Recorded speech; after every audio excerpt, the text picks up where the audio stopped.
Bonjour tout le monde. Alors ici, c'est Audrey Bérubé. C'est l'heure de la capsule Un café avec Audrey.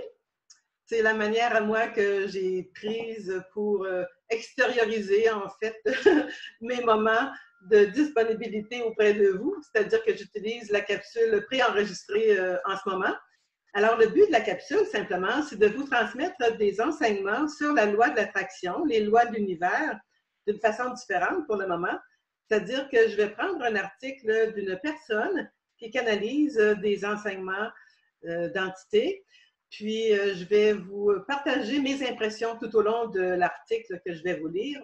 Et puis aujourd'hui, bien, c'est loi de l'attraction, loi de l'univers. Ça ne sera pas précisé dans l'article en tant que tel. L'idée, c'est que la personne dont je vous parle, c'est Astrid qui canalise des enseignements. Et puis, pour vous mettre en contexte, vous connaissez très bien les enseignements d'Abraham Hicks, pour la plupart d'entre vous. Vous savez aussi, ou vous connaissez peut-être aussi les enseignements de Joshua. Donc, ce sont les enseignements que j'aime partager en ce moment, de transmettre. Et puis, donc, les enseignements de Joshua, c'est des enseignements semblables, similaires, pour ne pas dire pareil comme Abraham Hicks, mais à je veux dire, avec des spécificités différentes, vraiment plus spécifiques dans leurs explications, ce que je trouve là, pour avoir parlé, transmis les enseignements d'Abraham Hicks, traduits pendant plus de 10 ans, et avoir vécu, moi aussi, au travers de tout ça, mes propres expériences. Et je me rends compte que les enseignements de Joshua, pour ma part, sont ceux qui m'ont le plus aidé dans mon cheminement. Mais bien sûr, à chacun son chemin. Alors, je ne fais que vous mentionner ce qui a fonctionné pour moi en ce moment. Et puis donc, Astrid, la personne dont je vous parle, elle-même, elle a été une élève, je vais dire, des enseignements de Joshua. Et puis maintenant, elle fait de la canalisation et elle m'a autorisé à traduire ses articles si je le voulais, ce que je fais aujourd'hui. Et je l'ai déjà fait par le passé. Parce que cette capsule vidéo, je ne l'ai pas mentionnée, en fait, elle s'adresse principalement aux membres du club ECHO. En fait, c'est un club gratuit sur Internet que j'ai créé il y a quelques années, quelques mois. Puis, je transmets dans ce club-là des traductions, des extraits de livres, des enseignements de Joshua, évidemment aux personnes intéressées par les lois de l'univers. Et aussi, cette capsule va être possiblement diffusée auprès d'autres personnes qui sont intéressées par les lois de l'univers, sans dire que ce soit ceux de Joshua ou peut-être oui, ceux d'Abraham Hicks, mais en même temps, bien, on le sait, les lois de l'univers, normalement, s'il y a cohérence dans la transmission des enseignements, tout est pareil, en fait, tout se rejoint, je veux dire, et ça peut se rejoindre par d'autres écoles de pensée, tout cela, n'est-ce pas? Parce qu'il n'y a pas juste les enseignements de Joshua ou d'Abraham Hicks qui parlent des lois de l'univers, on le sait, et il y a aussi des enseignements ou des enseignants qui sont plus au niveau du technique, de comment fonctionne l'univers, le cosmos, et ça, ce n'est pas ma spécialité. Moi, c'est plutôt de transmettre des enseignements que je peux mettre en pratique dans ma propre vie et je le partage aux autres. Ça m'aide à me rappeler de cela, puis à continuer sur ma route. Et si vous êtes à m'écouter encore aujourd'hui, bien, merci d'être là. Puis à la fin de la vidéo, si toutefois j'oubliais, je vous invite à partager la vidéo aux personnes que vous pensez que ça pourra aider, si vous en ressentez l'élan, et puis de mettre un j'aime en bas de la vidéo. Ça, je vous dis tout de suite, au cas où que je l'oublierai à la toute fin. Alors, l'article aujourd'hui, le titre c'est, je m'en rappelle, la liberté de parole. Alors, l'article, ce n'est pas une réponse à une question de personne. En fait, c'est la canalisation qui est sortie de cette façon-là. Et à quoi ça fait allusion, la liberté de parole? Alors, liberté de parole, je ne veux pas parler de grands événements qui arrivent sur la planète au sens du terme. C'est vraiment liberté de parole de soi-même, hein, être humain que nous sommes, envers les autres. La façon de parler aux autres, parfois d'éviter de dire des choses aux autres pour ne pas les blesser. Alors, c'est vraiment quelque chose vraiment le concret de la vie. Hein? Nous, en tant que la façon dont on se présente aux autres ou la façon dont on aborde les autres et dans la vie en général. Et l'autre point que je voulais vous dire, je ne sais pas si vous le saviez, sinon je vous l'apprends, mais, et moi je crois cela, c'est que les personnes intéressées par les lois de l'univers sont des personnes très sensibles. Alors, je vais, par la même occasion, mettre le lien d'un article à ce sujet-là, qui est déjà sur mon site Internet, audreyderubé.com. Et cela, ça vient d'une interview d'une personne des États-Unis avec Joshua. Dans cela, il est dit que, oui, les personnes attirées par les lois de l'univers, ce seraient des personnes très sensibles. Alors, je pense que je peux me mettre dans cette catégorie-là de personnes sensibles. Et nous, les gens sensibles, en fait, je parle pour moi à tout le moins, parfois, on ne veut pas trop ressentir les choses parce qu'on ne veut pas justement, bon, il y a des peurs, oui, rattachées à ça parfois, mais on ne veut pas ressentir des malaises, donc on pousse, on ne garde pas, puis on évite, on peut éviter. Alors ça, c'est moi, il y a peut-être 4 ans. On est 4 ans plus tard, je suis avec les enseignements de Joshua et on apprend comment vraiment traiter nos peurs, puis d'aller dans notre ressenti, parce qu'il n'y a pas d'autre moyen que ça, à mon avis, de graduellement aller au-delà de nos peurs, de nos malaises, mais aussi de les ressentir, vraiment que ce soit par notre pensée, mais pour cela, on se doit de se laisser des échanges d'énergie en parole avec les autres et ne pas s'empêcher de donner notre opinion aux autres, voyez-vous? Alors, la liberté de parole, ce que Astrid a canalisé, encore une fois, vous allez voir ou entendre dans ce que je vais vous dire, vous allez voir des nuances avec les enseignements de Joshua qui nous disent bien de traiter nos peurs ou nos croyances limitantes quand on en a, là. Et ça, on les connaît, nos croyances limitantes, c'est-à-dire qu'on les découvre, pardon, quand on se met à commencer à ressentir.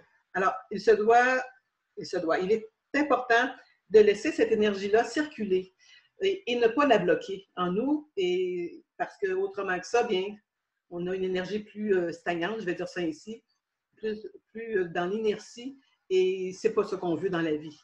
Évidemment, aujourd'hui, je ne vous ai pas parlé de cette période de confinement que l'on vit en ce moment. Il y a tellement de choses qui se passent sur l'Internet, mais en même temps, chacun vit ça à sa façon. Moi, ma façon pour vous aujourd'hui, c'est de vous partager ça de cette manière-là, parce que ça me fait du bien, parce que ça me plaît de vous le partager. Et par contre, je ne suis pas là pour vous dire que j'ai la pleine vérité. Si ça résonne en vous, parfait. Si ça ne résonne pas en vous, parfait. C'est-à-dire que je ne veux pas convaincre personne. Encore une fois, je vous partage ce qui m'anime de ces enseignements-là, ce que je mets en application dans ma propre vie, et je vais me faire un plaisir pour le moment. Mon plaisir, ça sera de vous lire l'article en question. Et l'article, je vais vous le mettre disponible en bas de la vidéo. Ce sera gratuit, évidemment, sous la vidéo, selon où sera postée la vidéo. Donc, voilà, je vais commencer. L'article est derrière mon écran. Alors, je ne l'ai pas en papier, je l'ai derrière l'écran. Je vais continuer à vous voir.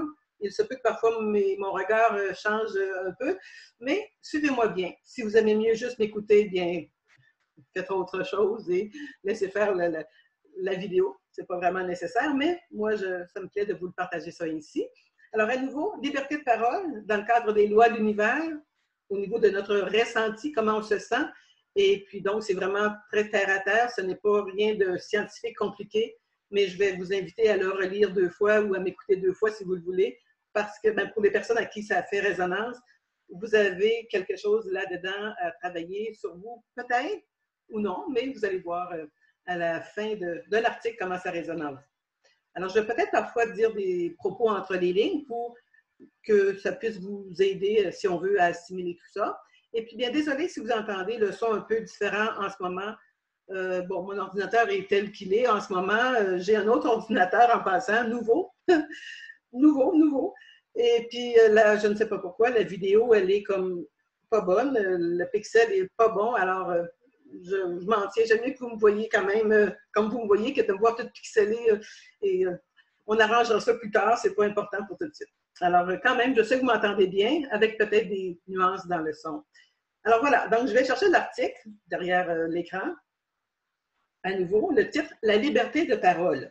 On se rappelle que c'est un article qui est transmis sur le web en anglais, que j'ai traduit, et que tout le monde va se faire sa propre idée. Ce n'est pas, encore là, ce n'est pas une réponse à une question. C'est vraiment un article ouvert à tous. Alors, je commence. Il y a 3 pages, 4 pages. OK? Prêt? On y va? Ça marche. Merci de rester en ligne comme ça pour m'écouter. Alors, Vous avez beaucoup de doutes sur vous-même et beaucoup de peur d'être jugé. Vous craignez de dire ce qu'il ne faut pas dire et vous en craignez les conséquences et vous essayez donc de trouver les mots pour dire quelque chose qui n'offensera pas ou ne blessera personne, quelque chose d'assez neutre ou d'assez juste pour pouvoir répondre quand on vous le demande, tout en étant sûr d'éviter leur désapprobation ou leur jugement. Ce n'est pas mal et vous n'avez pas tort. Vous êtes juste porteur de beaucoup de peur dans ce domaine. Et le meilleur point de départ est ce que vous faites, c'est-à-dire vous acceptez tel que vous êtes. Je poursuis. Alors, lorsque les autres vous jugent, ce n'est pas parce que vous avez tort, c'est parce que vous avez déclenché la peur chez eux, c'est-à-dire que vous avez déclenché une croyance limitante en eux. Cela les met mal à l'aise et ils souhaitent que cela ne soit pas arrivé. Alors, pour se sentir mieux, ils vous blâment. Lorsque vous dites quelque chose que les autres n'aiment pas ou avec lequel ils sont d'accord, vous vous sentez mal à l'aise. Vous sentez la tension. Mais le malaise vient du fait que vous croyez que cette tension ou leurs sentiments contrariés, leur mauvaise humeur, sont mauvais. Vous pensez qu'il est mauvais et mal que les gens se sentent mal et vous considérez que c'est de votre faute. La tension que vous ressentez est la tension qui est en vous lorsque vous remarquez que les autres réagissent négativement à ce que vous avez dit. Vous croyez avoir dit quelque chose de mal parce que cela leur a fait ressentir des émotions négatives et vous pensez donc que vous avez tort ou que vous êtes responsable de cela. Le schéma que vous voyez est le suivant. Je dis quelque chose, les gens se sentent mal, je les ai fait se sentir mal, j'ai eu tort de les avoir fait se sentir mal. Et à partir de là, vous créez la croyance que vous devez faire attention à vos mots afin que cela ne blesse personne ou ne contrarie personne, parce que lorsque cela fait se sentir mal, je recommence, parce que lorsque cela fait se sentir mal les autres, cela vous fait vous sentir mal. Parce que vous croyez que vous êtes la cause et la personne à blâmer pour ce qu'ils ressentent, vous croyez que vous êtes la raison pour laquelle ils se sentent mal et donc, naturellement, cela doit vouloir dire que vous êtes mauvais. Il faut se rappeler qu'on ne peut pas créer dans la réalité des autres. Vous le savez, vous voyez où cela s'en va. Donc, ce que les autres ressentent, ça leur appartient. Hein? Alors, je poursuis. Lorsque vous déclenchez quelqu'un en disant quelque chose, donc lorsque quelqu'un se sent affecté par vos propos, n'importe quoi, cela vous met émotionnellement mal à l'aise. C'est parce qu'on vous a appris que ce que les autres ressentent compte plus que ce que vous ressentez vous-même. On vous a enseigné que vous devez faire tout ce qu'il faut pour que les autres se sentent bien, ou du moins ne se sentent pas mal, peu importe ce que vous ressentez. On vous a enseigné que les autres comptent plus que vous. Bien sûr, lorsque vous échouez, lorsque vous dites quelque chose qui dérange les autres, on vous rappelle que vous venez de faire quelque chose de mal et que vous êtes maintenant mauvais ou indigne d'amour. Vous pensez que ce que les autres... Pardon, je recommence. Vous pensez que ce que les autres ressentent est de votre responsabilité. Mais ce que vous devez vous rappeler, c'est que vous ne pouvez pas contrôler les sentiments des autres, quels que soient vos efforts. Certaines personnes se sentent tellement victimes qu'elles seront offensées, quoi que vous disiez, prenant tout dans le pire des sens. D'autres ont certains points douloureux, et lorsque vous touchez cette blessure, sans le vouloir, elles réagissent par la peur. Certains jours, vos interlocuteurs sont de mauvaise humeur et réagissent de façon brusque à des remarques innocentes et amicales. Ils contrôlent la façon dont ils perçoivent que vous communiquez en fonction de ce qu'ils ressentent déjà. Ils peuvent entendre vos paroles aimables et les percevoir comme du sarcasme parce qu'ils se sentent déjà mal. Peu importe que vos intentions soient bonnes, vous ne pouvez pas contrôler les sentiments des autres ou leur réaction à ce que vous dites. En adoptant cette croyance selon laquelle vous devez rendre ou garder les autres heureux, et que si les autres sont blessés par ce que vous dites, c'est que vous avez tort. Vous avez également créé des événements de manifestation pour prouver ces croyances. Lorsque vous créez une nouvelle croyance, votre réalité doit changer afin de refléter cette croyance, bonne ou mauvaise. Cela signifie qu'à tout moment, votre réalité reflètera vos croyances. Vous avez eu de nombreux événements de manifestation où vos paroles ont déclenché des gens parce que c'est ce que vous croyez. Et donc, la réalité devait vous le refléter. Ce n'est peut-être pas ce qui s'est réellement passé, mais en raison de votre croyance, c'est ce que vous avez perçu comme s'étant passé. Nuance ici, hein? Ces événements vous ont prouvé que vos croyances étaient vraies et que vous deviez faire attention à ce que vous disiez, car sinon vous pourriez faire du mal aux gens, et faire du mal aux gens est mauvais. C'est du moins ce que vous pensiez. La plupart des gens adhèrent à ces croyances et la plupart des gens croient encore que les autres sont à blâmer pour leur propre réaction négative pour avoir été déclenchés. Alors ici, on fait vraiment appel à la notion de responsabilité de ce qu'on attire. Hein, on n'est plus dans la victimisation en ce moment quand on entend ça. Mais c'est une illusion. Et vous le savez mieux maintenant. C'est maintenant que commence le temps où vous pouvez vous entraîner à changer cette croyance en vous autorisant lentement à dire des choses stupides, entre guillemets, ou à changer d'avis encore et encore, et à vous apaiser lorsque vous sentez mal de l'avoir fait. Il n'y a rien de mal à changer d'avis. Cela signifie simplement que vous avez pensé à quelque chose sous plusieurs angles. Intéressant, n'est-ce pas? Ce qui est en fait une bonne chose. Permettez-vous de dire ce que vous pensez, remarquez ce que vous ressentez lorsque vous le regrettez, et ensuite traitez cette peur. Ça, il en est question beaucoup dans les enseignements de Joshua, dans le mini-cours pratique, et évidemment dans le nouveau programme d'entraînement à l'abondance illimitée. Alors, Astrid poursuit, en canalisation, vous n'avez pas besoin de rendre les autres heureux. Vous avez le droit de dire ce que vous voulez, d'exprimer vos pensées, même si les autres ne sont pas d'accord. Si et quand vous changez d'avis, c'est parfaitement normal aussi. Et il n'y a pas de quoi avoir honte ou être jugé comme ayant tort. Lorsque vous ressentez un malaise, après avoir parlé librement, des fois on se sent mal, là, qu'est-ce que j'ai dit?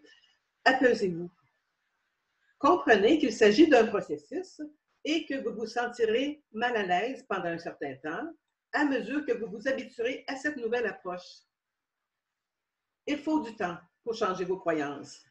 Alors, ne vous créez pas cette attente d'être instantanément parfait. Est-ce que ça vous parle?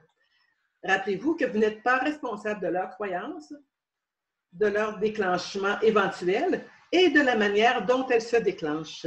Hein? Comment elle est dérangée par parfois des propos externes. Elles doivent être déclenchées pour qu'elles puissent réduire leurs croyances limitantes, ces personnes-là, même si elles ne connaissent pas cette approche. Il n'est pas de votre responsabilité de les faire se sentir bien. Ce qui est de votre responsabilité, c'est de laisser tomber vos croyances limitantes afin que vous ne vous sentiez pas déclenché par leur réaction à ce que vous dites.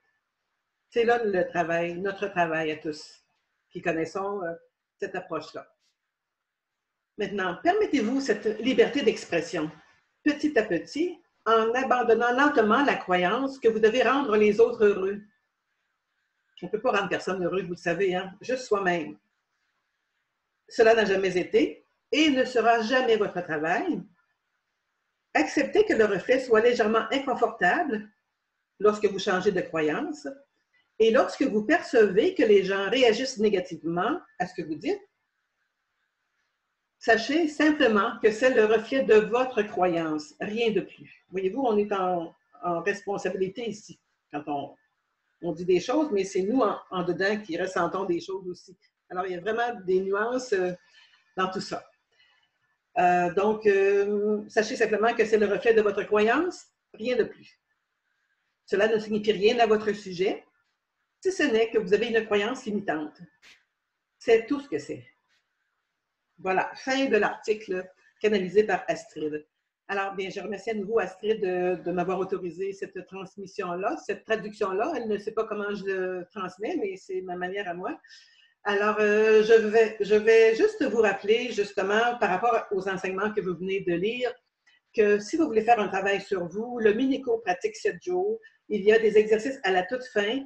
Ça pourrait être intéressant à retourner voir si vous l'avez déjà demandé. Sinon, c'est dans le... allez sur mon site internet, audreyberube.com. Il y a l'onglet mini-cours pratique, mini-cours 7 jours gratuit. Et c'est vraiment, même si c'est gratuit, là, les enseignements qui sont dans cela, c'est canalisé par Gary Temple Budley, les enseignements de Joshua. Alors, c'est des nouveaux enseignements, mais en fait, c'est toujours comme un genre de résumé de tous les enseignements de Joshua, mais condensé dans un mini-cours pratique. Et après le mini-cours pratique ou après les enseignements de Joshua, vous le savez maintenant, en fait, il y a un programme qui existe, qui est en cours, mais en fait, qui se termine pour l'instant et en recommence un nouveau sous peu là, à l'animer ou allez voir sur mon site Internet. Vous allez toujours avoir les dates de départ. Et ce cours-là pratique qui s'appelle le Programme d'entraînement à l'abondance illimitée. Alors, il est ouvert en ce moment, les inscriptions sont ouvertes. Si cela vous intéresse d'en savoir plus, vous communiquez avec moi par email ou sur la page sur mon site web toujours. Vous allez avoir l'onglet pour avoir plus d'informations. Alors, moi, je suis portée à vous dire, n'hésitez pas à prendre l'information. Ça ne vous engage en rien. Ça fait juste qu'on peut discuter ensemble à savoir si vous êtes en résonance avec ces enseignements-là. Et puis autrement, bien, il y a le club éco gratuit dans lequel il y a encore beaucoup d'enseignements qui sont partagés. Et évidemment, c'est comme tout processus, hein, il y a comme une période d'adaptation, de voir si ça correspond avec ce qu'on pense ou ce qu'on croit. Et le but, encore une fois, c'est d'aider les gens à mieux se sentir pour vivre leur vie pleinement, sans anxiété, sans stress, surtout avec ce qu'on connaît aujourd'hui, mais comme tout part de soi, bien c'est à chacun d'entre nous de travailler sur soi, mais si on a comme une guidance extérieure qui peut nous aider, parfait, mais évidemment, toute responsabilité part de nous, part de vous, et c'est à chacun d'entre nous de porter l'intérêt à ce qui nous intéresse, ce qui nous anime, pardon, mais encore là, libre à vous de naviguer sur le site Internet, mon site Internet ou sur ma chaîne YouTube, et puis bien, voilà, c'était ma façon à moi aujourd'hui de vous entretenir, de vous distraire peut-être un peu de cette période de confinement. Mais évidemment, bien, je vous souhaite que ce soit utile pour vous. Et puis, bien, je vous laisse là-dessus. Puis je vous dis, bien, un café avec Audrey, c'était vraiment spontané comme à l'habitude. Et puis, on se retrouve dans une autre capsule vidéo éventuellement. N'hésitez pas à faire un j'aime si vous avez aimé et à mettre vos commentaires sous la vidéo. Ça me fait toujours plaisir de vous savoir pas trop loin derrière l'écran. Alors, je vous embrasse tout le monde. Merci d'avoir été à l'écoute. Et à nouveau, je vous réfère à mon site pour plus d'informations. À la prochaine. Au revoir.